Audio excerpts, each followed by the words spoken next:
الحمد لله رب العالمين والعاقبة للمتقين والصلاة والسلام على سيد الأنبياء والمرسلين أما بعد أعوذ بالله من الشيطان الرجيم بسم الله الرحمن الرحيم يا أيها الذين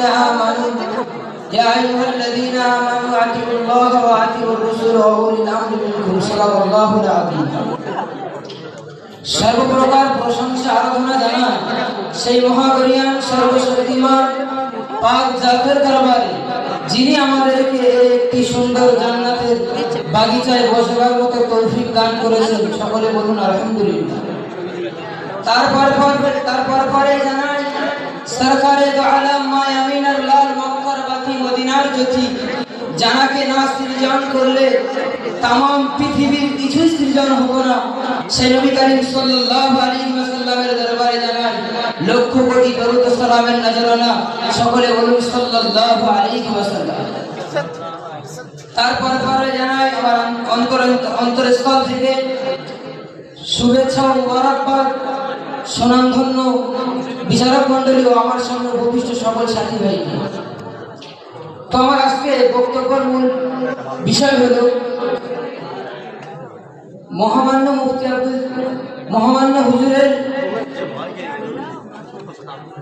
আদর্শ সমাজ গঠনে মহামান্য মুফতি আব্দুল কাইয়ুম সাহেবের ভূমিকা। তো এই বিষয়ে বলতে গেলে সবার প্রথম আমাকে দেখতে হবে যে মহামান্য মুফতি আব্দুল কাইয়ুম সাহেব হুজুর কোন ভূমিকা পালন করেছেন। দেখুন মহামান্য মুফতি সাহেব নতুন কোনো ভূমিকা পালন করেননি। মহামান্য আব্দুল কাইয়ুম সাহেব হুজুর সেই ভূমিকায় পালন করেছে আজ থেকে 1000 বছর পূর্বে মক্কার বাতি মদিনার জ্যোতি যেই ভূমিকা পালন করেছিলেন যখন গোটা সমাজ ছিল অন্ধকার, যে সময় ছিল জাহিলিয়াতের যুগ, মানুষেরা রং খেলায় লিপ্ত ছিল, মানুষেরা জেনা ব্যভিচার খুনোখুনি হানাহানি ডাকাডাকিতে ব্যস্ত ছিল। সেই সময় মানুষেরা চুরি ডাকাতি এমনকি রক্ত হানাহানিতে লিপ্ত ছিল। সেই সময় রব্বুল আলামিন আল্লাহ আমার নবীকে সৃষ্টির মুখে রহমত স্বরূপ পাঠিয়েছিলেন। সেই নবী আসার কারণে এই গোটা জাহিলি জগৎ, এই মূর্খ সমাজ কেবলমাত্র আল্লাহ পাক এই নবীর দ্বারাই হেদায়েতের রাস্তা দেখিয়েছিলেন এবং আমার রাসূলের আল্লাহ পাক এই জন্যই পাঠিয়েছিলেন এই মূর্খ সমাজ, এই জাহিলি যুগের মানুষ, ঈমানহারা মানুষগুলো যাতে করে তাদের রবকে চিনতে পারে। ঠিক ভাই, আজ থেকে 1000 বছর আগে যখন রাসূলুল্লাহ সঠিক পথ দেখিয়ে মানুষদেরকে দেখিয়ে দিয়ে চলে গিয়েছেন, কিছুদিন পরে অনেক দিন পেরিয়ে যাওয়ার পরে একটা সময় দেখা দিল এই বাংলার জমিনে আবার বাংলার মানুষের ঈমান টলমল করছে। সেই সময় কেউ ছিল না, কেবলমাত্র ফুরফুরাত মুজাহিদের জবানকে আল্লাহ দান করিয়ে দিয়ে সেই বাংলার মুসলমানের টলমল কৃত ঈমানকে আঁকড়ে তাদের ঈমান ঠিক করে দেওয়ার জন্য আল্লাহ পাক আবু বকর সিদ্দিককে দান করিয়েছিলেন। আবু বকর সিদ্দিকের ওফাতের পরে যখন এই বাংলার মুসলমানের ঈমান টলমল করছিল, মানুষ যখন সঠিক পথ চিনতে পারছিল না, শিরক বিদআত কুফরিতে পড়া ছিল, মাথা লাগিয়ে মাথা ঠুকতো, মসজিদ খুঁজে পেত না, সঠিক রাস্তা খুঁজে পায়নি।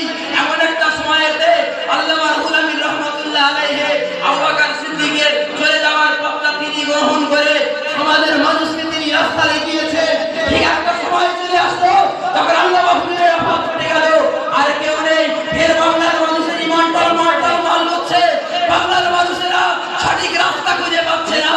বাংলার মানুষেরা কেবলমাত্র রওজায় গিয়ে চিন্তা এ উল্টো পাল্টা মান্যত করে, রওজায় গিয়ে কুরবানি করে, রওজায় গিয়ে মাথা ঠোকে। ভাইরা আমার, মসজিদে পাওয়া যায় না, ড্যান্স হাঙ্গামার মঞ্চে মুসলমানেরা ফাঁসকা ধরে।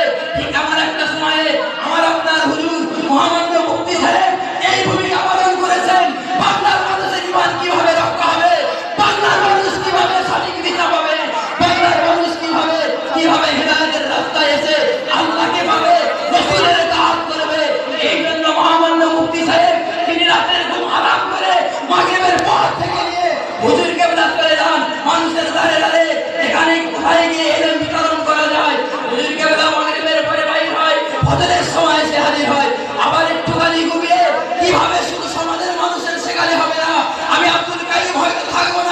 আমি চলে যাব, আমার পরে উত্তরসূরি রেখে যাওয়া দরকার। তার কারণে এই জামিয়ার মতো একটা বৃহৎ প্রতিষ্ঠান তিনি তৈরি করেছেন। ওই হুজুর কেবলা ওই রাতে আজ করলে এবং আমি শুধু দিনের খেদমত নয়, ওই গোমরাহার মানুষদেরকে হেদায়েতের দিশা দেখিয়েছিল। ঠিক আজ মহামান্য মুফতি সাহেব সেই পলিসি গ্রহণ করেছেন এবং তিনিও হেদায়েতের রাস্তা দেখানোর জন্য তিনি যত রকমের ভূমিকা অবলম্বন করেছেন, সবই একটাই উদ্দেশ্য, মানুষকে লিল্লাহিয়াতের দিকে ডাকবে, আল্লাহর রাস্তায় ডাকবে মানুষদেরকে। মানুষরা সঠিক রাস্তা পাবে। মুফতি সাহেবের কাছে এসে চাইলে তিনি রাজার মতো ঠ্যাঙে ঠ্যাং দিয়ে নাচিয়ে খেতে পারতেন, বড় পেশাব করে ঘুমাতে পারতেন, কিন্তু তার ধ্যান ধারণা ওটা নয়। তার ধারণা রাসূলুল্লাহ আমি ওয়ারিস, রাসূল যা করেছেন আমি সেটাই করব। আমরা দোয়া করি আল্লাহ পাক যেন মহামান্য মুফতি সাহেবের হায়াতে তৈয়বা দান করুন এবং যতদিন তিনি জীবিত থাকবেন আল্লাহ পাক সুস্থতার সহিত আপনি তার জীবিত রাখবেন। এই বলে আমি আমার সংক্ষিপ্ত বক্তৃতা এখানে ইতি করছি। আখিরি দাওয়ানা আলহামদুলিল্লাহ।